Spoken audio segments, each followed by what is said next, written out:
Hi! Welcome back to Adventures of the Kitchen Noodle.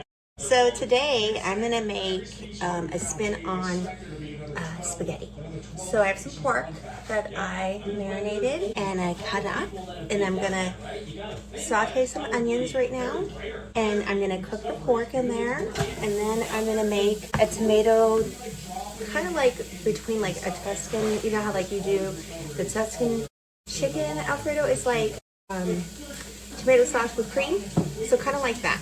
But I marinated my pork in some balsamic vinegar so it's not so tough, and then I'm gonna saute these onions up and some garlic, of course, lots of garlic, and I'm going to add my tomatoes. So today I have Italian style stewed tomatoes and some crushed tomatoes, and don't mind my beautiful fingernail polish. My daughter did it.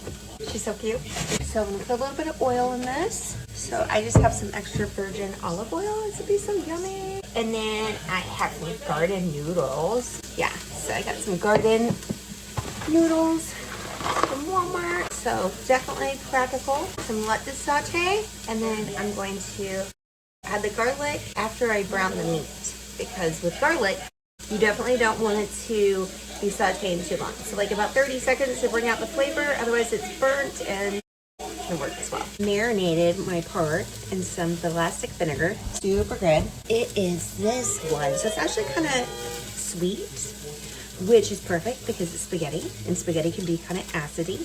And I don't prefer to add sugar to my spaghetti, honestly. I feel like it makes it too sweet. So I'm gonna add this pork. Just what I got. Okay. All right. Yummy, yummy, yummy, yummy, yummy.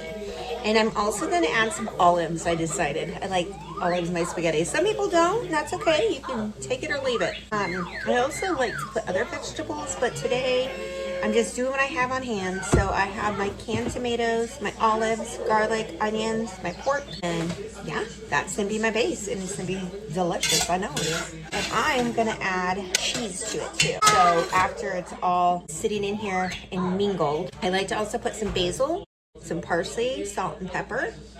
And I don't actually have like garlic powder, but sometimes I'll do that. So I just have this yummy garlic. So, and like I said, you don't want this to be in there too long sauteing, because then it would just burn it and it won't be that great. It's just throwing her toy on the floor. Okay, so now I have my pork here.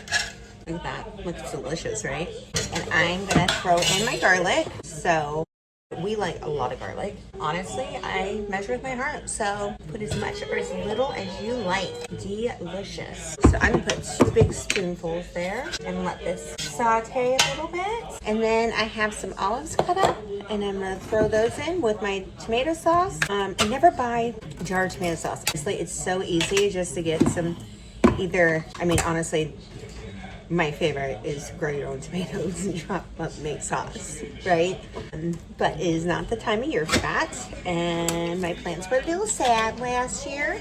So I have canned tomatoes that I just turn into my own spaghetti sauce. It's super easy. So I'm gonna put a little bit of salt and pepper.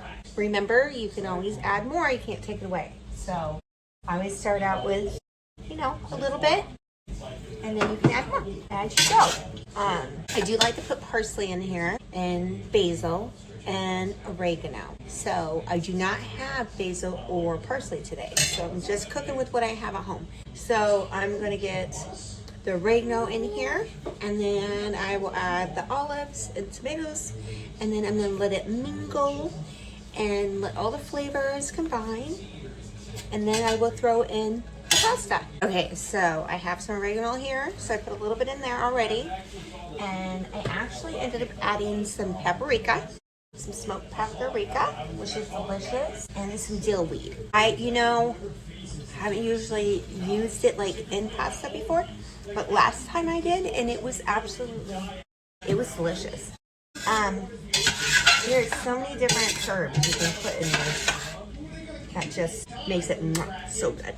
So I have my can of Italian stewed tomatoes, and then I'm gonna have a can of crushed tomatoes.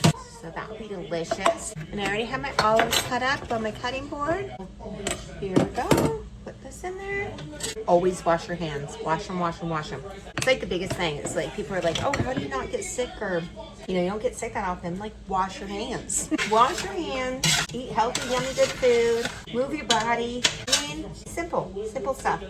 This is looking really good. Look at this. Doesn't that look delicious? It's looking really good. So I'm gonna let this mingle. I'm not gonna add any more tomatoes because I am also gonna add a little bit of cheese in half and half to do the creamy type of tomato sauce. If you've never done that, you should definitely try this recipe or something similar because it's actually super good. I think, like, why would you add that together? But it's really good. It's really good. And let this mingle. So when I add my cheese, I do a little bit at a time so I can really make sure it's mixing in really well. So I'm gonna do a handful. Maybe that's not little, but you know, I will probably put like, I'm thinking 2 handfuls. Depends, you know, how cheesy you want it. Oh yeah, this is looking good. Yeah, I think that looks good. So you could just add, you don't even have to add it if you don't want to. You can add to it more cheese or just have a little bit of cheese. And honestly, that's the great thing about cooking, right? Is that you get to create your own thing, your own masterpiece. So now I got some half and half. You can, honestly, you can do regular milk. We always buy whole milk, but you can put any type of cream that you want. So let's say you don't do dairy. You can put coconut milk in that. That'd be really good. I've actually made country gravy with coconut milk and it turned out, it was surprisingly yummy. So yummy. So you can substitute a lot of things. All right, so I am gonna let this mingle. I wanna show you guys how yummy this is looking, okay? So move my milk out of the way. I don't know how well you can see this. Look at this. That is looking delicious. So now I'll take a tiny bite of like the sauce, maybe a noodle, and see if it needs any spices, like seasoning. And my noodles are gonna absorb the flavor. I actually wanna add a little bit of garlic and salt, which will work out great. So I'm gonna splash a little bit of this in here. And the juice is fantastic because it's very flavorful. Usually, but it's not of season, I have garlic that I've grown. And then I cut it up and I put it in a jar with brine. So it is a vinegar and salt brine, and I will do a video on that. We just gotta have some garlic, bro. My garlic should be ready. They're already planted, but in the spring I'll have to start watering it. And by the end of September, yeah, about September, September, October, we'll be able to harvest. We always go to a garlic festival in the spring to plant. No, spring is more like, oh, is it harvesting? Yes, it's about harvesting. And then in October is when we replant it. I said that wrong, but that's okay. You get what I'm saying. So I added that in. That's gonna be delicious. You can do a lot of things. Like you could put some cooking wine in here or just regular white wine. It's just gonna be good. I'm gonna let it mingle. If you try it, let me know. Okay, if you have any other tips or tricks that you want to share, I would gladly love to hear them. If you've done any other type of meat, so I've definitely done, like with pasta, I've done it all. I've done chicken, beef, steak, pork, ground beef, ground sausage. I mean, you can be so creative, so creative. Okay, so if you know anybody else that would love to come cook with us, like and subscribe and share.